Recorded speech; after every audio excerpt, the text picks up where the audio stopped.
What I can tell you is I knew that he lied to me, and I know the president made the right decision with regard to him.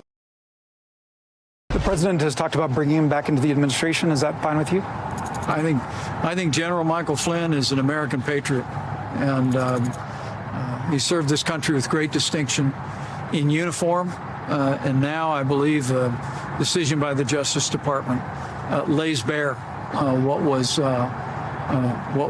clearly prosecutorial abuse, and for my part, I'd be happy to see Michael Flynn again.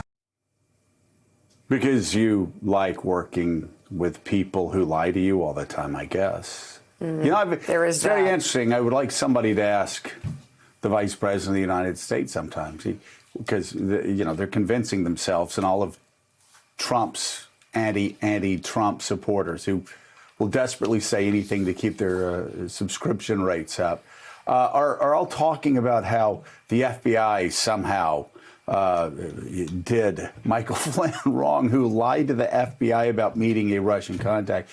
I wonder, Mika, what in the world, what's Mike Pence's excuse? Why did Flynn feel the need to lie to the vice president? Was that the FBI's fault too?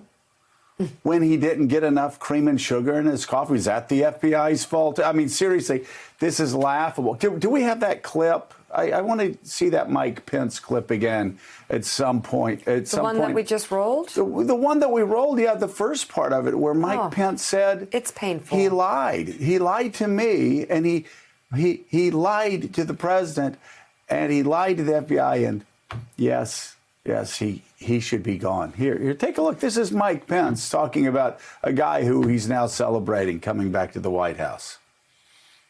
What I can tell you is I knew that he lied to me, and I know the president made the right decision with regard to him. What I can tell you is I know he lied to me about talking to Russians. Well, again, Mike Pence has had plenty of experience working with people who don't tell him the truth over the past 3.5 years. So what's another? But Mika, we have a lot more to be concerned about this morning than that. You have inside the White House. We're going to be getting to this and have a great group of people here to talk about it. But you have the head of the CDC self-quarantined now, the head of the FDA self-quarantined, Dr. Fauci in a moderate self-quarantine. You have the vice president's, one of his top aides, tested positive. You have Stephen Miller now going to be working at home for quite some time. You have a frightened White House. Nobody was allowed to wear masks. Nobody did social distancing. I mean, the actual real crest of this was last week when the president brought in nurses from around the country and had them in a circle in the Oval Office, not 6 feet apart, like 2 feet apart, no masks. Well, how pathetic. Well, so you've got to, and there's he exposed them. There's a picture of the vice president's aide who was standing talking to members of the press. Everybody in the picture had a mask on except her.